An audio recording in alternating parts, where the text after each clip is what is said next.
అన్న నమస్తే అన్న. నమస్తే. మీ పేరు సార్? పందిరిపల్లి రాజేష్. రాజేష్ గారు ఎలా ఉంది కూటమి అధికారంలోకి వచ్చినంత ఏ విధంగా జరుగుతుందంటారు? ఈ ప్రభుత్వాన్ని ఒకటే అడుగుతున్నాం. లక్షల కోట్లు పెట్టి రాజధాని కడతామని చెబుతున్న ఈ కూటమి ప్రభుత్వం కేవలం ఎలాగా 5 మెడికల్ కాలేజీలు కంప్లీట్ అయిపోయినాయి. కేవలం ఇంకా 12 కూడా 70-60% కంప్లీట్ అయిపోయి మనం చూస్తున్నాం కూడా. అలాంటి మెడికల్ కాలేజీని కేవలం ఒక 3,000 నుండి 4,000 కోట్ల రూపాయలు ఖర్చు పెడితే అయిపోయే మెడికల్ కాలేజీలని ఈరోజు ప్రైవేట్ పరం ఎందుకు చేస్తున్నారని ప్రభుత్వాన్ని మేము క్వశ్చన్ చేస్తున్నాం. ప్రభుత్వాన్ని క్వశ్చన్ చేసి ముందు అసలు ప్రైవేటీకరణ చేయడం వల్ల వచ్చే లాభాలు ఏంటనేది కూడా వైసీపీ వాళ్ళు తెలియాలని చెప్పేసి కూడా మాట్లాడుతూ ఉన్నారు. ప్రభుత్వానికి లాభం తప్ప నష్టాలు ఏమున్నాయి? ప్రభుత్వం నడిపితే పేద విద్యార్థి అనేవాడు చదువుకుంటాడు, ఉన్నత చదువులు చదువుకుని పేదలకి వైద్యం అనేది ఉచితంగా అందే పరిస్థితి ఉంటుంది. అలా కాకుండా మనం వైద్య విద్యను కొనుక్కునే పరిస్థితి ఉంటే కనుక వాళ్ళు కోట్లు ఖర్చు పెట్టి వైద్య విద్యని చదువుకుంటారు, కోట్లు ఖర్చు పెట్టి వాళ్ళు వైద్యం చేస్తారు. ఎప్పుడైతే కోట్లు ఖర్చు పెట్టి చదువుకున్నారో పేదలు కూడా లక్షలు వేలు పెట్టి వైద్యం చేయించుకునే పరిస్థితి వస్తుంది.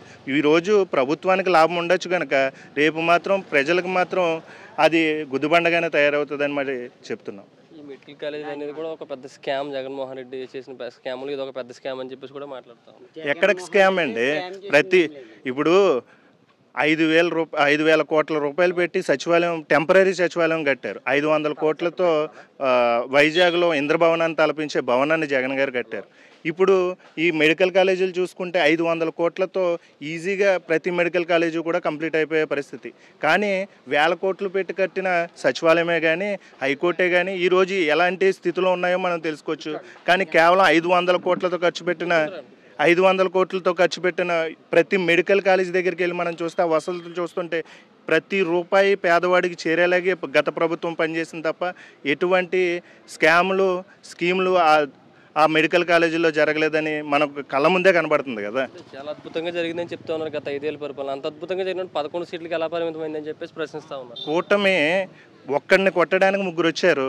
3 కొట్టే పరిస్థితుల్లో ఒకడే లేకపోయినప్పుడు కొంచెం తలకిందులైన పరిస్థితి ఉంది. కానీ జనాలు ఇవన్నీ తెలుసుకుంటున్నారు. సూపర్ 6 అన్నారు, ఏ సూపర్ 6 కూడా అమలు చేయలేని పరిస్థితులు అక్కడ ఉన్నాయి.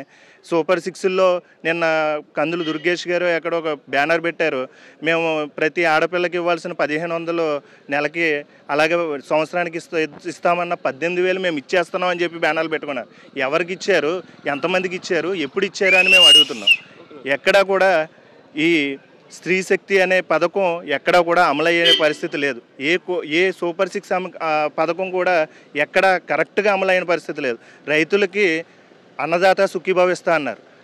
4 లక్షల మందికి అన్నదాత సుఖీభావ కట్ చేసేసి ఎగనామం పెట్టిన పరిస్థితులు చూసాం. అలాగే విద్యార్థులకి తల్లికి వందనం ఇస్తా అన్నారు. దగ్గర 40 లక్షల మంది విద్యార్థులకి తల్లికి వందనం ఎగ్గొట్టేశారు.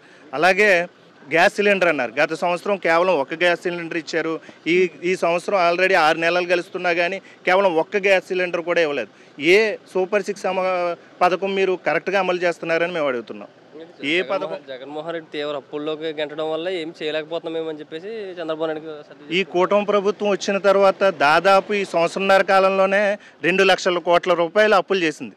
గత ప్రభుత్వం చూసుకుంటే 5 సంవత్సరాల కాలంలో 2 సంవత్సరాలు కరోనా లాంటి కష్టకాలం ఉన్నా సరే గత ప్రభుత్వం కేవలం 7 లక్షల కోట్ల రూపాయల అప్పులు చేసిందని చెప్పి అసెంబ్లీ సాక్షిగా మీ ఎమ్మెల్యేలు, మీ మంత్రులు చెప్పిన పరిస్థితి. కానీ ఈ సంవత్సరంన్నర కాలంలోనే చంద్రబాబు నాయుడు గారి ప్రభుత్వం కానీ కూటమి ప్రభుత్వం కానీ 2 లక్షల కోట్ల రూపాయల అప్పులు చేసి ప్రజల మీద గుదిమంతం మోపింది. అవన్నీ మనం చూస్తూనే ఉన్నాం.